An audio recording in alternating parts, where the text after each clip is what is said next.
Kazakhstan aims to become a food processing hub. Processed products accounted for 60% of agricultural output last year, while exports of processed foods rose by 35%, reaching over 2.5 billion euro. The government now wants value-added products to dominate agricultural exports.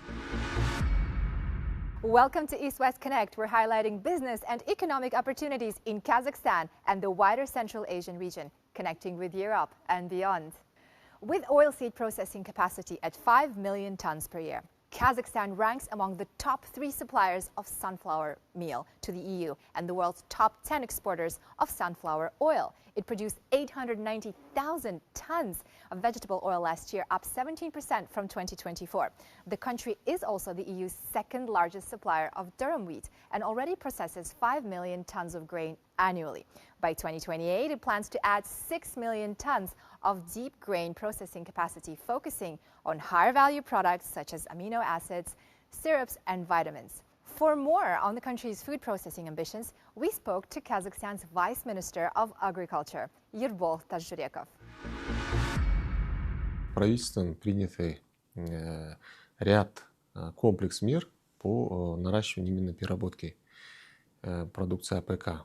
Это вопросы кредитования, это вопросы доступности льготного финансирования, меры государственной финансовой поддержки. Это открытие новых инвестиционных проектов, направленные именно как раз-таки на переработку продукции агропромышленного комплекса. Поэтому на сегодняшний день у нас сформирован конкретный пайплайн инвестиционных проектов, которые мы отслеживаем, мониторим вместе с инвесторами, вместе с регионами, где установлены четкие сроки. Те производственные мощности, которые мы запланировали, они вполне нам обеспечат именно повышение в целом доли переработки продукции АПК и ее последующего экспорта.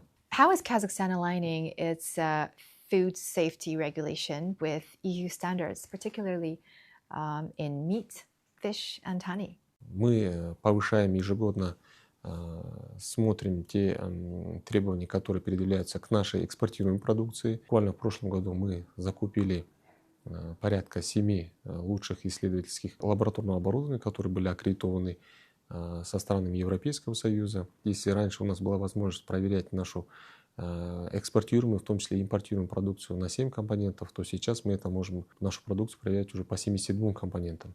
То есть это достаточно такой широкий и тщательный контроль к нашей производимой продукции. И в этой связи на сегодняшний день мы уже есть у нас согласованные сертификаты и разрешения по поставке, к примеру, проработанной с Европейским Союзом. Это мед, это рыба. В том числе сейчас готовится пакет уже соглашения по экспорту нашего казахстанского мяса. Mr. Tazhurekov, thanks for being with us today. Thank you.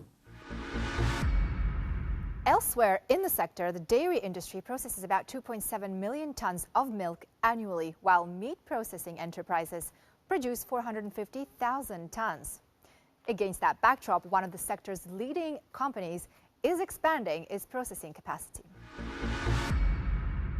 Kazakhstan's poultry exports are partly driven by the ITAS holding group, which plans to nearly quadruple total output to 350,000 tons by 2030. The group owns Central Asia's largest poultry farm located in Kazakhstan's Akmola region. The Makinsk poultry complex produces 90,000 tons of meat per year and offers 80 products across the full value chain, from chilled meat to further processed and ready-to-cook items. Если посмотреть на прошлый год, то Казахстан экспортировал всего 31 тысячу тонн мяса птицы. Но здесь доля нашей компании 11 тысяч. Если говорить, кому мы продаем, да в какие страны, то это можно назвать Российская Федерация, это Кыргызстан, это Таджикистан, это Узбекистан и это Беларусь. И сейчас мы работаем над тем, чтобы расширить рынки сбыта. Это мы смотрим на Китай и мы смотрим на Центральную Азию. The Makinsk poultry farm was launched in 2015 with support from the European Bank for Reconstruction and Development and the Bayterek Venture Fund, with a credit line from the Development Bank of Kazakhstan. Когда рассматривался вопрос финансирования нашего проекта, мы планировали, что это будет 20 на 80, то есть 20% стоимости будут это собственные средства и 80% это привлеченные. И в качестве привлеченных средств были кредитные ресурсы Банка развития Казахстана. As Kazakhstan ramps up production, the sector is increasingly focused on expanding capacity and boosting exports.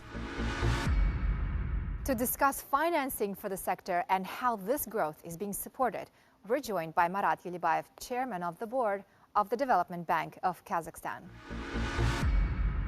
Mr. Yulibayev, thanks for joining us. Thank you, Butagos, for invitation. What are the main barriers to shifting from raw commodity exports to deep value, and what conditions are still needed to accelerate the sector's development?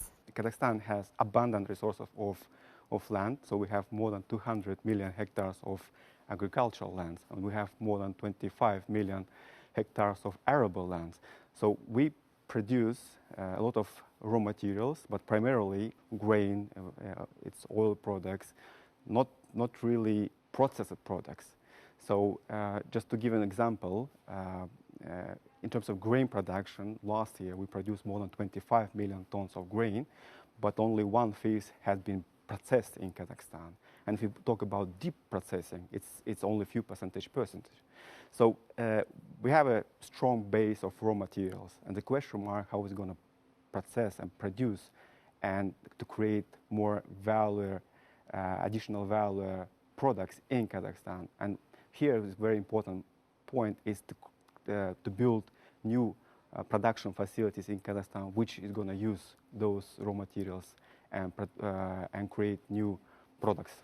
If the food industry is to drive growth, what segments offer the strongest long-term financing potential, and what DBK instruments are currently most in demand to modernize food production?